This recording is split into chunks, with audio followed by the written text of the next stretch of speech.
Pro Group Management. Workers' comp that works for you.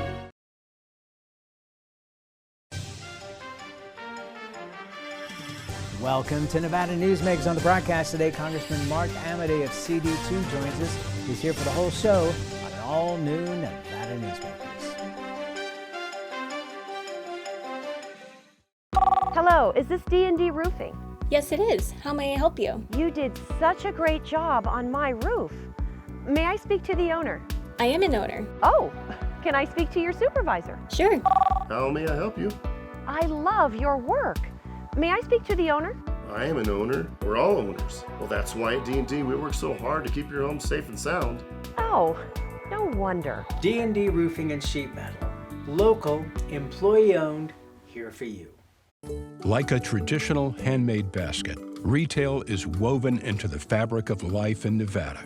From big box to mom and pop, retail supports our communities in countless ways. Jobs for the disabled, team uniforms for kids, help for the elderly, and so much more. Retail employs over 1 in 10 workers. Retail supports Nevada, and we support retail. RANNV.org.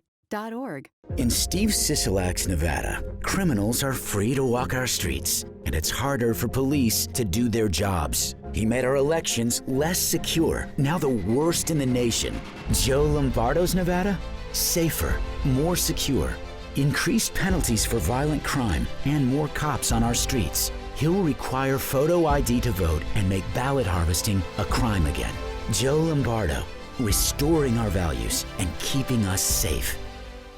Truck drivers are some of the hardest working people you'll meet, delivering over 70% of America's freight and 92% of Nevada's. When there's a natural disaster, they're delivering critical supplies to help those communities recover and rebuild. Every sector of the economy and our nation's military rely on truck drivers. So let's take a moment to say thank you. On the open road or city streets, our truck drivers are rolling to make our economy and our nation stronger. Trucking moves America forward. This is Nevada Newsmakers with host Sam Shad, a no-holds-barred political forum. Now, from the Nevada Newsmakers broadcast headquarters, here is Sam Shad. And back on Nevada Newsmakers, we're always pleased to welcome back to the program Congressman Mark Amodei of CD2. Pleasure to have you here, sir. Thanks, Sam. Share with us, if you will, what you and your colleagues are talking about behind the scenes in Congress over what's happening in Ukraine. We know what the top line of the story is. What's the discussion in the halls? Well, I mean, when you scrub through all the political stuff, which is the stuff that you see on TV and stuff like that, remember, this comes on the heels of a thing that was not as high pressure, high stakes as, okay, we're leaving Afghanistan. And so now you've got this where it's like, and it's like much more high stakes, much more on the world stage for longer, of course. And there's an incredible amount of frustration. And listen, everybody's an armchair quarterback in this business. But it's like, hey, we're supposedly the leader of the free world at a time when there's not a lot of those folks. And quite frankly, when the folks in China and the folks in Russia are, thinking that maybe this is a time to be a little bolder with their agendas, evidence every day when you see what's going on in Ukraine. And the behind the scenes stuff is, part of it is, obviously Kevin McCarthy hopes that he's the speaker here in a few more months, and we all do. But it's like, what's going to happen between now and then? This situation is not time length durable. It's a fragile thing. And so you're trying to, and this ultimate policy of, we're going to try to do enough to say we're doing something, but quite frankly, tactically, that may not save the day. And nobody's talking about sending troops. It is just one of incredible frustration, and I just think another hallmark of this administration's MO. And that's what people are concerned about. All right, so what would Congress on the Republican side like to see done that's not being done right now? Well, first of all, the rule in the House is easy. Ask Nancy Pelosi for the last, 5 years or something like that. The side with the most votes wins. So you can start forwarding stuff. Now, that doesn't mean the Senate cares what you do, but it does have an impact in terms of what Republicans have done in the House in terms of influencing the Senate first and foremost, Sam, to act. And so what you do is you start saying, guess what? Send them this, send them this, send them this. And that list is not a hard list to come up with. It's everything that the administration has kind of gone, well, and you know, I mean, right now as we sit here, it's like, well, the president's going to go to Poland and he's going to go to Eastern Europe, and it's like that's well and good, but quite frankly, there needs to be some hardware follow-up and more than there has been. After Zelensky speaks, say, okay, we're going to send him, $800, $900 million worth of stuff. It's like, well, that's better than not, but quite frankly, that amount at this time, and by the way, when's it going to get there? When is the delivery, FedEx, UPS, if you will? It's just one of those things where you sit here and go, listen, you're not fooling anybody. It's a good thing that the Ukrainians are as tenacious as they are, because quite frankly, if NATO and the United States aren't going to come to the rescue in a much more meaningful way than they have so far, shame on us. Another big black eye on the leader of the free world. All right, so I spoke with Congresswoman Dina Titus, your colleague, last week, and she's of course on the Democratic side. And I said to her, we're really already in World War III. We just haven't gone to the maximum levels that we could go to. Do you agree with that? You know what? I can't think of a strong argument. I mean, it's not pleasant for anybody to put their arms around, but I'll tell you this, the stakes are certainly there. And so I can't think of a strong argument to go, no, we're not. Because quite frankly, all of the traditional Western powers are sitting here kind of hoping, and okay, we're inching this way and that way. I haven't seen anybody start inching on the other side. And there's no good news out of China. Oh, you guys stay out of it. It's like, hey, they're in with the Russians. So if you think this ends well, even if we say we're not doing a thing, good luck, Ukraine. It's like, I got news for you. For what's going on now, and the button that Mr. Putin pushed is like, you can't unpush that button. So the stakes are very much categorizing it as World War III. And I'm not a drama guy, but let me tell you what, the stakes are certainly in that neighborhood. Okay, so are we looking weeks, months, or years? I don't think we're looking years. I think we're looking months. And quite frankly, now that the Russians first advanced, and it's like, hey, we're coming, we've been massing, and here you go, we're going to roll you up. Well, that didn't work. So now you're already starting to hear the stuff about they're calling folks from other parts of the nation, some of their war resources. And it's like, hey, eventually, unless the folks in Ukraine get some serious, we're going to stand with these folks, and they're capable of standing, Sam, without sending the 1st Infantry Division over there and stuff like that. But it's like, hey, you're going to have to do more. I guess the clearest I can put it is this: you're going to have to do more, America and Western Europe and other free-loving nations around. You're going to have to do more than you're doing now. They're doing a heck of a job, but it's going to take more than $900 million worth of Stingers and drones and Javelins, or it's like, you're going to have to do more than you're doing now, unless you want these two folks that are kind of like this, with a little Iranian whatever the heck. You're going to have to do more unless you want those people thinking, hey, it's our time. Where's the precipice? Good question. I don't know exactly where it is, but I can tell you that if the Russians basically double their commitment in terms of personnel and resources and start actually taking possession of the country, first of all, that's going to be an ugly thing, because like, you're going to have to occupy a large country that doesn't like you, and that's going to be that's going to be awful for them, and obviously for the people that are there.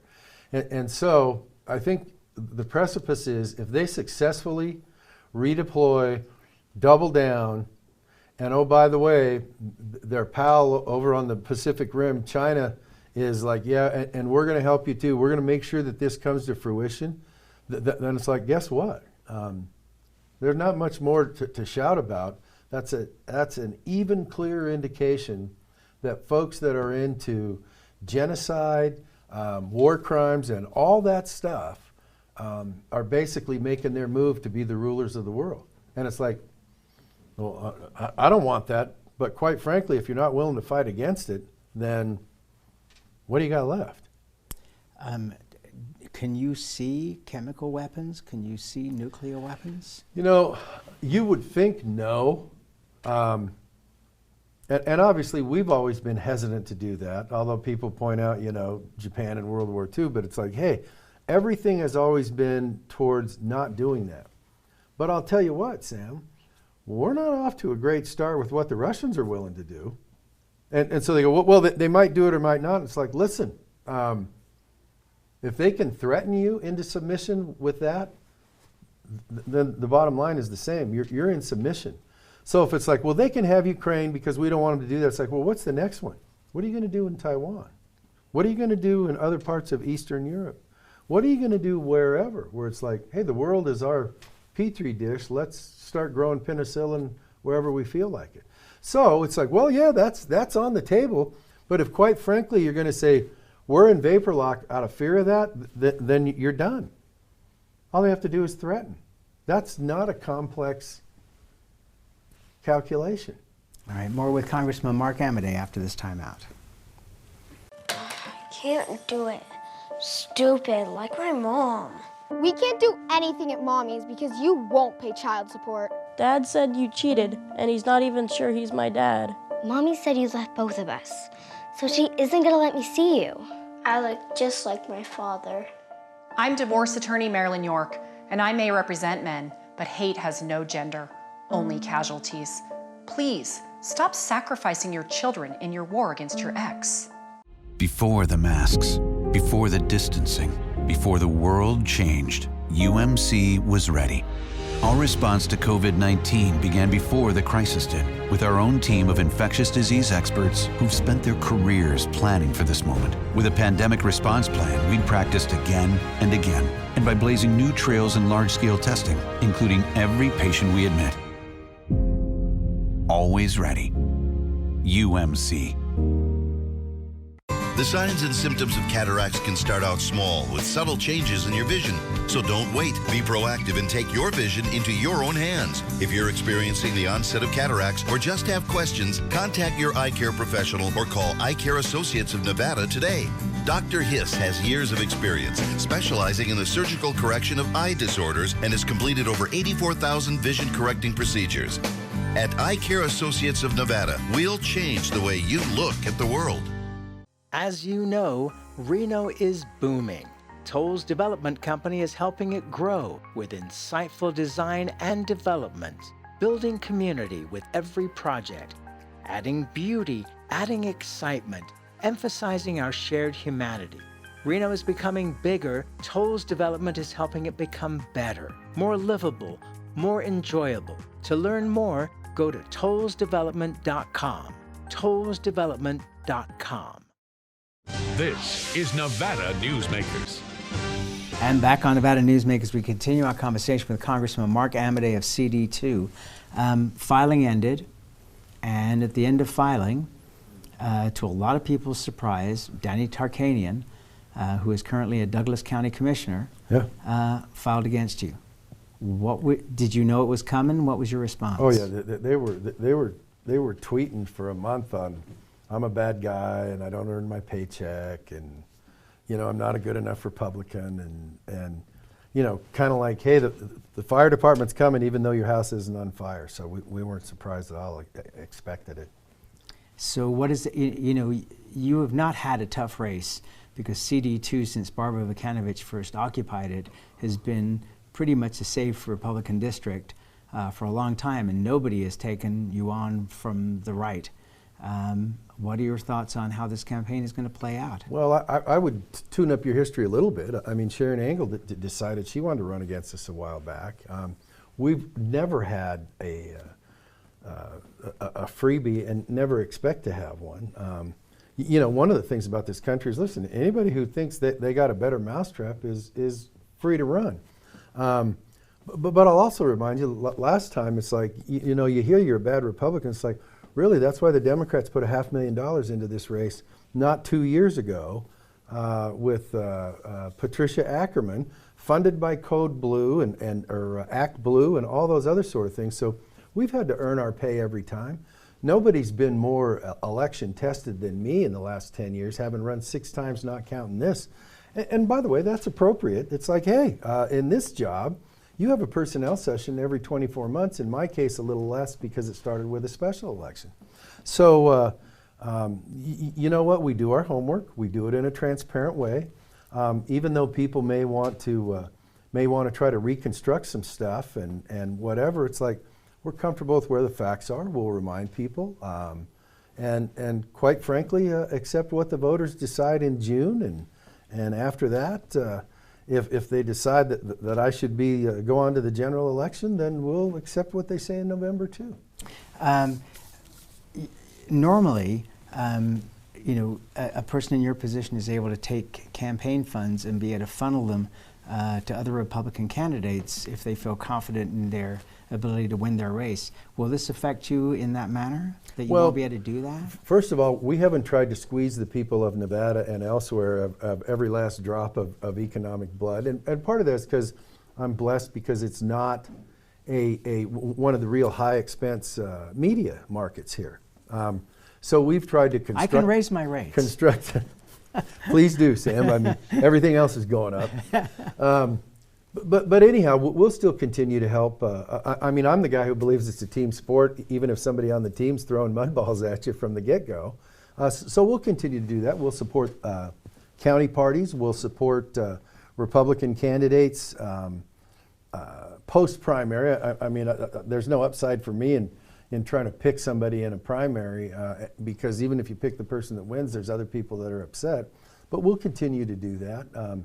On a meager basis, but I'll say this, compared to other candidates in Nevada who raise millions of dollars, we contribute more than those folks do, so evidently we're not being seen as a leader in that regard by other candidates, but what the heck, you know?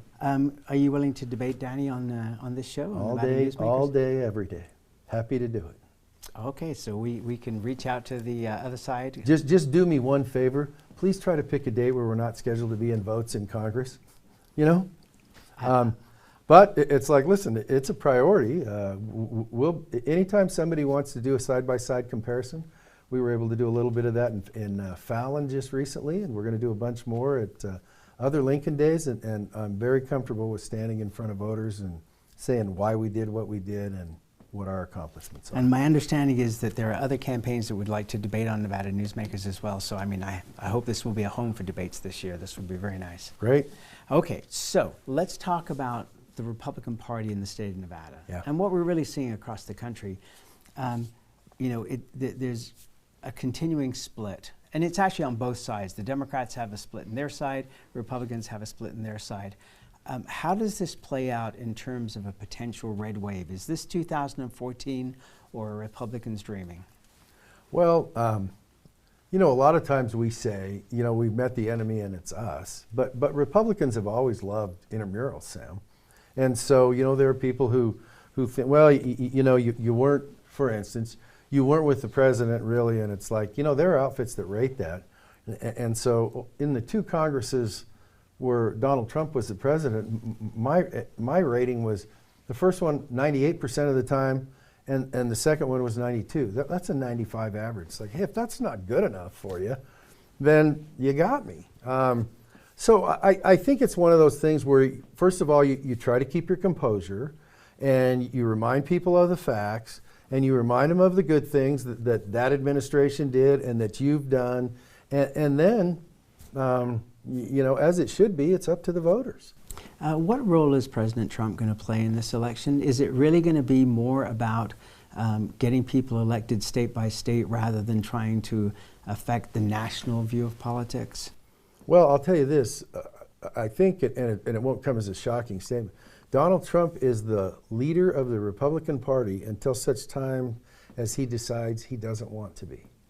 And you say, well, how can you say this? Like, well, tell me who else is. And that's no disrespect to the vice president or Ron DeSantis or Kristi Noem or whoever, but all former colleagues of mine. But it's like, quite frankly, where we're at right now is the president is the leader of the party. And so what he decides to do with that will be important for the party, because, you know, take a state like Nevada. We're a Democrat registered state. I mean, even though the president did very well in northern Nevada, phenomenally well, we have to make some turnout inroads, as well as effectively utilize the way the situation is now, where you can turn Nevada back to purple or red. And so it's like, hey, all the tools are laid out on the shelf. Let's build something with it instead of destroying something with them. I've been floating this idea here for the last few weeks on the show. With the strength of Democrats in southern Nevada, does it make sense at one point for Republicans to do the same thing that Libertarians did, getting into the Republican Party so they could win seats, to have more people who have Republican tendencies to run as Democrats, but conservative Democrats? If you go back in time, you know, you had people like Harry Reid and Richard Bryan who were considered at the time conservative Democrats. Yeah. Jim Gibson would be a good example of somebody who has been very successful in politics in a heavy Democratic district, but is very conservative. Yeah. Well, it's, I mean, first of all, you know, everybody matriculates, and that's true for Nevada too. I can tell you this, I think it opened a few eyes when in the 15 rural counties, the president left those counties 2 years ago with a 75,000 vote lead. That's a big lead for not that much of the population. He lost Washoe by, I think, 10, and he lost Clark by the same amount that he lost to Hillary Clinton, you know, 4 years before that. And so part of that matrix is, guess what, rurals? Even though some of you do a great job, you got to turn out at 85%. Second, guess what is, those independents, which are the fastest growing and a big chunk of the voter block these days, it's like, you need to start paying attention to those folks. I don't know whether you are or you aren't. It's probably an individual county sort of thing. You got to start paying attention to those folks, especially in the South, but also in Washoe and elsewhere. And then the third part is, I think it's not that they ask me for advice, but if the Democrats keep doubling down on this agenda, then it's like, you know, the only way that there isn't a wave is if we find a way to snatch defeat from the jaws of victory, and that's via the intramural thing. And so, you know, being from Nevada makes you pretty circumspect, because it's like, well, you know, I can go to Elko or Winnemucca or Minden or Fallon or you name it, and it's like there's plenty of red blood there. But quite frankly, if you want to think more global, just in terms of Nevada, it's like you need some help, because you've got that large block in Clark County that if they're motivated and they're turned out, and you have the powers that be down there turning them out, it's like you have to think of a way to get over that hill. Not that it's insurmountable, it's not. But if you just think, hey, we're going to do what we've always done, that probably isn't going to get the job done on a statewide basis. More with Congressman Amodei after this timeout. Dimitri Prine here for Design Outdoor. Come visit Design Outdoor's store and backyard to see our wide selection of fire pits, barbecues, and pizza ovens, natural stone water features and fountains, and frost-proof pottery. Our store and backyard are located at 11600 South Virginia, just north of DeMonte Ranch Parkway. Visit designoutdoor.com or call us at 851-9499. Can't do it. Stupid, like my mom. We can't do anything at Mommy's because you won't pay child support. Dad said you cheated, and he's not even sure he's my dad. Mommy said you left both of us, so she isn't gonna let me see you. I look just like my father. I'm divorce attorney Marilyn York, and I may represent men, but hate has no gender, only casualties. Please, stop sacrificing your children in your war against your ex. In Steve Sisolak's Nevada, criminals are free to walk our streets, and it's harder for police to do their jobs. He made our elections less secure, now the worst in the nation. Joe Lombardo's Nevada? Safer, more secure. Increased penalties for violent crime and more cops on our streets. He'll require photo ID to vote and make ballot harvesting a crime again. Joe Lombardo, restoring our values and keeping us safe. Everyone is talking about opioids, but they're not the only drugs that can be harmful if taken in large quantities or not as prescribed. You also need to be aware of side effects from anxiety drugs, muscle relaxants, sleep aids, and stimulants. Mixing prescription drugs with other drugs or alcohol can be dangerous. If you take Ambien with a glass of wine, it may be enough to stop you from breathing. Prescribed drugs can be just as dangerous as illegal drugs. Take medications only as directed. This is Nevada Newsmakers. And back on Nevada Newsmakers, we continue our conversation with Mark Amodei. He's Congressman of CD2. Gas prices, there really isn't that much that the government can do about them. This is a commodity and it's going to go up and down as needed, right? Well, you're right, except that we can control how much commodity there is, and we've done a very poor job of that. Why wouldn't you produce in a responsible way and with respect to the environment as much as you can, which is what we were doing. And quite frankly, until they realize that, instead of basically trying to price blackmail people away from fossil fuels, we're going to continue to suffer. And that's where we have to leave it. Thank you always for being here, sir. Thank you. Appreciate it. Looking forward to the debate. Yep, me too. And we'll be right back. Brian Culpa Photography was born in the rolling hills of Massachusetts, and now he can help you experience the stunning beauty of Nevada in a whole new way through the power of flight. Flying has always been a passion for Brian, and at Brian Culpa Photography, he can make your imagination soar. Brian has the creative mind and tools to tell your unique story. Experience the bird's eye view at brianculpaphotography.com. Hi, my name's Marilyn Miner, and I'm sure you'd agree that Nevada's a very special place to live. I was born here, and my husband and I have raised our family here. I feel it's a privilege to live and work in the Truckee Meadows. I especially enjoy helping my clients reach their real estate goals. Sometimes the smallest details provide the greatest satisfaction. I'd be complimented to talk to you about your next move.